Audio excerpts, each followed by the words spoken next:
It's my feel-good breakfast show. All right, time to get serious again for a second here. As much as drawing cash from the ATM is necessary at times, this may bring on a lot of associated risks and obviously opportunities for criminals to gain access to you. And I always say it, hard-earned money, because it doesn't come easily. We've got SABRIC CEO Kalyani Pillay back in studio to chat a bit about how best to avoid ATM crimes, but in particular card swapping, and if that is evolving in any way, because unfortunately, Kalyani, criminals are always getting better. Absolutely, Graham. I think we definitely, unfortunately, seeing a prevalence in this type of crime again. And we've seen when we released our stats a few weeks ago that people are getting compromised, their debit cards more so, being compromised at ATMs. And I think it's because more people use debit cards at an ATM. Yes, yeah. So what's happening is that the criminal will loiter somewhere quite close to the vicinity of the ATM, but having done something to it prior to that. So they either change the screen of the ATM or they tamper with the mouth reader of the ATM, so that when you get there and you want to do your transaction as quickly as possible and get away, you're actually now suddenly faced with this different looking screen or whatever. And they come over so kindly wanting to offer you assistance. And another important thing for viewers to take note of is that they may be very well dressed, they may appear to be a professional person.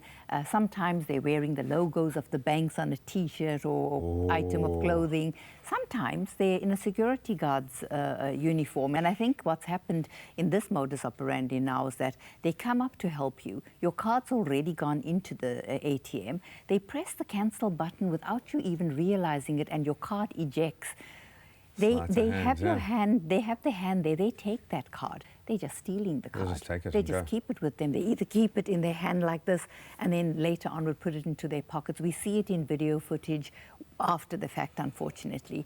And they then stand there in the process of helping you, get you to put your PIN number in. They remember that PIN.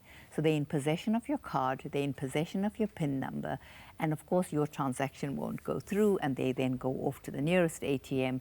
And of course, and this theirs happens. does. Yes. So the easiest thing, again, I always say that advice is so simple to remember. Don't take help from anybody. anyone. No normal, well-adjusted person is going to approach you at an ATM and offer to help you. Guard, I've been finding people talk more and more, but surely, for one, a security guard is there to give a protection over the physical area. It doesn't but work not for to the help bank you, specifically the bank. often. Absolutely. Yeah, they're outsourced generally. Yeah. What is your advice for people to become safer in that space? Yeah. Well, look, an ATM is a great way to do your banking because you find it in more places, right? So it gives you the convenience of having to get somewhere where you can do your transaction. Make sure that when you're standing in front of that machine, that you are there alone, that nobody is standing too close to you. Don't allow shoulder surfing. Shoulder surfing is when someone is close enough to look over and to see your PIN number when you're putting it in. Always, always cover the keypad. And the easiest way, cover with one hand and use it so that if there's any high-tech skimming devices on that machine, it'll block the camera's view of your PIN when you're putting it in. Don't allow anybody to help you at an ATM.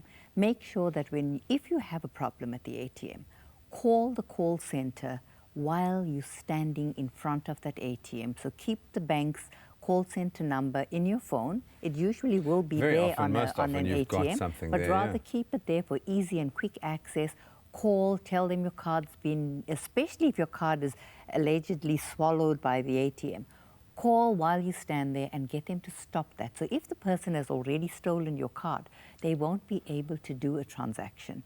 So it's very important to remember that. So maybe that's a fantastic fail-safe to have. So if something does go awry, do it immediately before you leave, so that it almost short-circuits them being able to do that. But if you have fallen victim and something that the criminal has been able to get as far as drawing money, is there something you can do about it? So when the withdrawal takes place, you ought to get an SMS telling you that, so you're immediately alerted.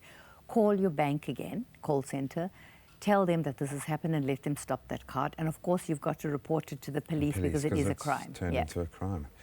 I think the main thing is just be aware when you're in a space like that. And share it with other people. Share this with as many people. It needs to become part of our normal daily behavior, to look after our PIN. Your PIN is your signature.